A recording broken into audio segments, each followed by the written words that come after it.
Chapter 10. The fire was out. Mr. Bumble was not happy. He was no longer the beadle. He was the manager of the workhouse. He received more money, but he did not have a nice uniform which everybody recognized. He missed his uniform, but this was not the main reason for his unhappiness. Mr. Bumble married Mrs. Corney, but it was not a happy marriage. Mr. Bumble sat in a chair near the fireplace. It was summer, so the fire was out. He was thinking about his situation. "It is just 2 months," he said to himself. "Everything has changed. Why did I do it? I sold myself for some spoons, a few pieces of furniture, and about 20 pounds in money." He sighed. Then he sighed again. "I sold myself too cheap," he said. He didn't know that Mrs. Bumble was behind him. She heard him. "Cheap?" she said. "You would have been expensive at any price." Mr. Bumble turned and saw his wife. "Mrs. Bumble," he said. He looked at her angrily. When he was the beadle, he looked at people in the workhouse in that way. They were afraid of him then.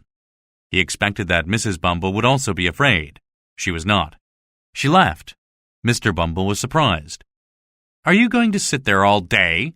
asked Mrs. Bumble. "I will sit here as long as I like," replied Mr. Bumble. "That is my right." "Your right?" said Mrs. Bumble. "What is your right?" "It is the right of a man to give orders," said Mr. Bumble. "And what is the right of a woman?" asked Mrs. Bumble. "To obey," said Mr. Bumble. He was angry now and began to shout. "If your late husband had taught you that, he might still be alive now. I wish he were." Mrs. Bumble knew that she had to win this fight. She sat down and began to cry. She cried loudly, but Mr. Bumble did not feel sorry for her. People in the workhouse often cried. He never felt sorry for them. In fact, he enjoyed it. It made him realize how important he was.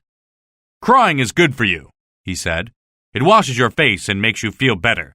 You can cry as much as you like." He picked up his hat and walked toward the door. Mrs. Bumble realized that crying would not work. Her next plan was to fight. She knocked Mr. Bumble's hat off his head. She took hold of him by the neck. She hit him. Then she scratched his face and pulled his hair.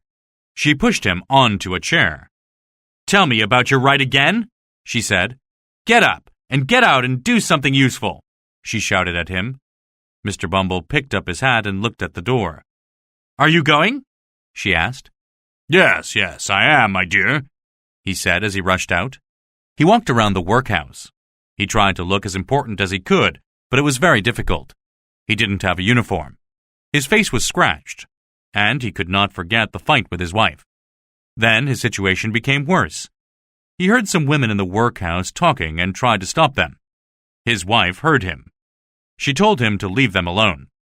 The women laughed at him as he laughed. He felt very bad. He didn't know what to do. He went out into the street. He walked up one street and down another until he began to feel a little better.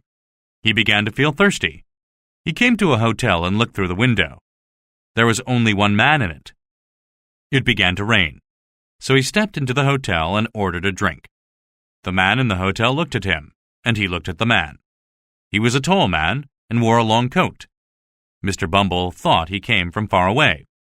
The man spoke to him. "I have seen you before," he said, "but you were wearing a beadle's uniform then.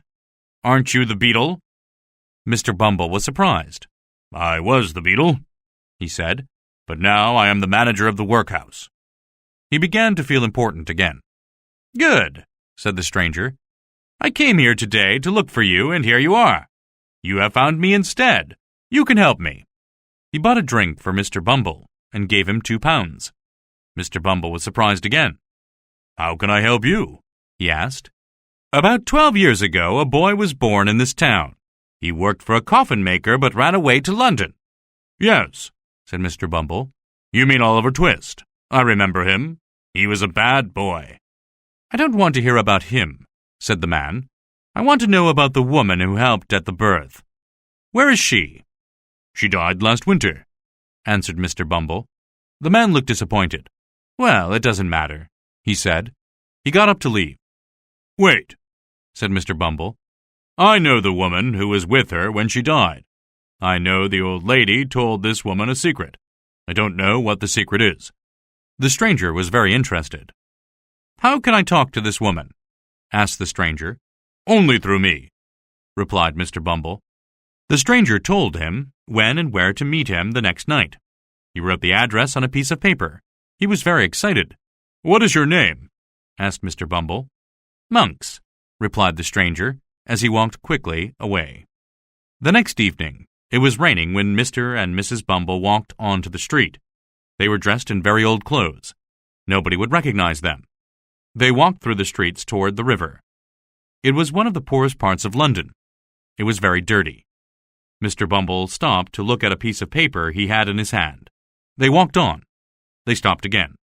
"It should be here somewhere," said Mr. Bumble. A man shouted at them from the upstairs window of a very old and dirty building. It was Monks. "Remember what I told you," said Mrs. Bumble. "Say as little as possible. Let me talk to him. You are a fool."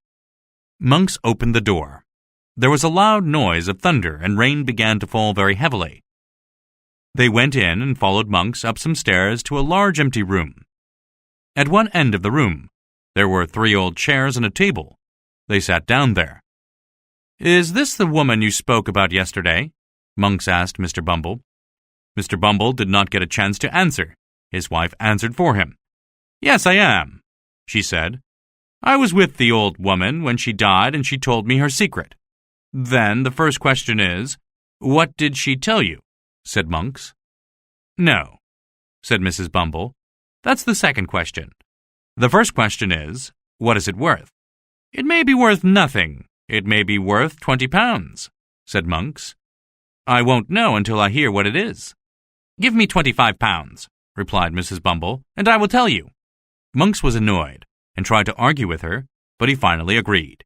He gave her the money. She told him about old Sally's death. She told him that Oliver's mother gave old Sally something before she died to give to Oliver when he was older. "She said she kept it for herself," said Mrs. Bumble. "What was it? Where is it? Did she tell you anything else?" asked Monks. "She said no more," answered Mrs. Bumble. "She died." "She must have told you more," shouted Monks. "No, she didn't," said Mrs. Bumble. "But in her hand I found a piece of paper. It told me where it was. I went there and got it." "Where is it now?" asked Monks quickly. "Here," said Mrs. Bumble. She took out a small bag. In it was a gold locket with 2 pieces of hair in it. There was also a gold wedding ring with a date and the word Agnes written on it. "Is that all?"